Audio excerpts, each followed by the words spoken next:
बिस्मिल्लाहिर्रहमानिर्रहीम। बेटे आज जो हमने टॉपिक पढ़ना है that is mode. Mode is a French word which means that is fashion या most frequent. So mode means the value which occurs most of the times in data that is called as the mode. और ऐसा data जब group form में होगा तो क्या हो जाएगा, when the data is in group form तो जो हाईएस्ट फ्रीक्वेंसी वाली क्लास है उसमें हमारा मॉड लाई करेगा। So the mod would be the most frequent term in the data or the most frequent number in the data or the class which is having the highest frequency that is called as the model class. Mode की जो formula है that is equal to L plus fm minus f1 fm minus f1 plus fm minus f2 multiply by h. H is the height, fm is the model class जो frequency होगी highest frequency, f1 is the preceding frequency जो highest frequency वाली class है उससे जो preceding frequency है that is called as f1। यहाँ भी वही f1 है और जो f2 से मुराद है frequency of the next class, जो हाईएस्ट फ्रीक्वेंसी वाली क्लास है उससे नेक्स्ट क्लास की फ्रीक्वेंसी दैट इज f2।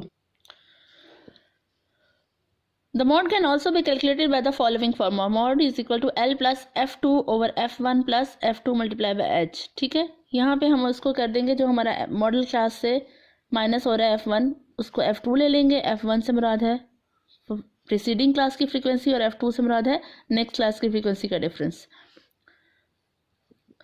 अगर ऐसा डाटा हो जिसमें मोस्ट फ्रीक्वेंट वैल्यू सिंगल आ रही हो that is called as unimodal data, क्योंकि उसका फिर क्या होगा, सिंगल पीक होगा। ठीक है, उसकी मॉडल एक ही वैल्यू होगी जो हाईएस्ट होगी।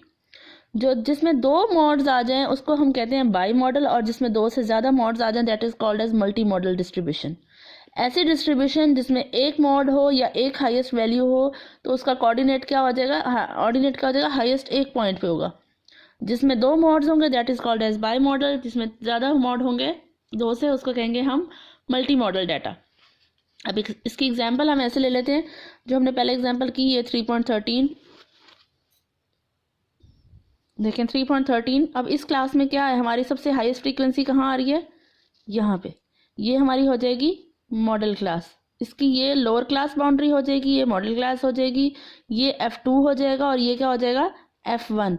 और इसमें हमारे पास हाइट क्या आ रही है, एक क्लास से दूसरी क्लास में 60 to 70 में क्या आ रहा है, h आ रहा है हमारे पास 10 like this. fm is equal to 304, f1 is equal to 190, f2 is equal to 211 and lower class boundary हमारे पास आ रही है 59.5। अगर आप इसके पास लोअर क्लास बाउंड्री नहीं अवेलेबल तो आप उसकी लोअर क्लास लिमिट भी ले सकते हैं। और उसके बाद h क्या आ रहा है हमारे पास 10।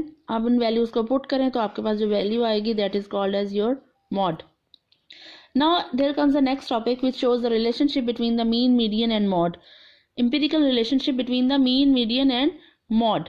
जब हमारे पास distribution in a single peak frequency distribution the values of the mean, median and mode coincide.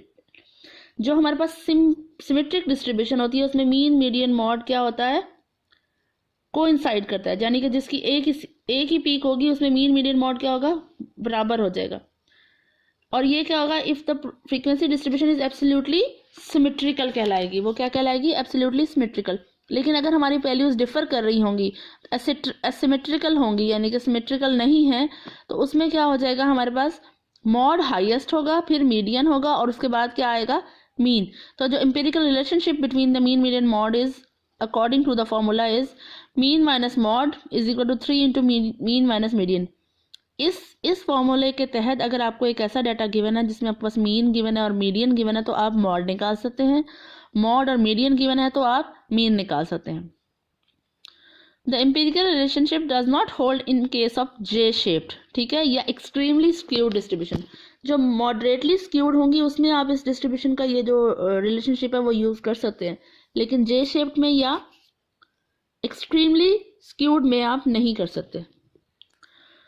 उसके बाद जो लास्ट टॉपिक है वो क्या है, आपके मेरिट्स और डीमेरिट्स हैं। मुख्तलिफ जो एवरेजेस हैं वो आपने साथ साथ अगर होपफुली कवर किए हैं, अगर नहीं किए तो आप इसको देख लें कि आपके अरिथमेटिक मीन के भी कुछ मेरिट्स हैं और उसके डीमेरिट्स भी हैं, जिसको डिसएडवांटेजेस और एडवांटेजेस भी कहते हैं। ये टॉपिक आपने सेल्फ स्टडी से कवर करना है। इन केस एनी कन्फ्यूजन तो आप मुझसे कॉन्टैक्ट कर लें।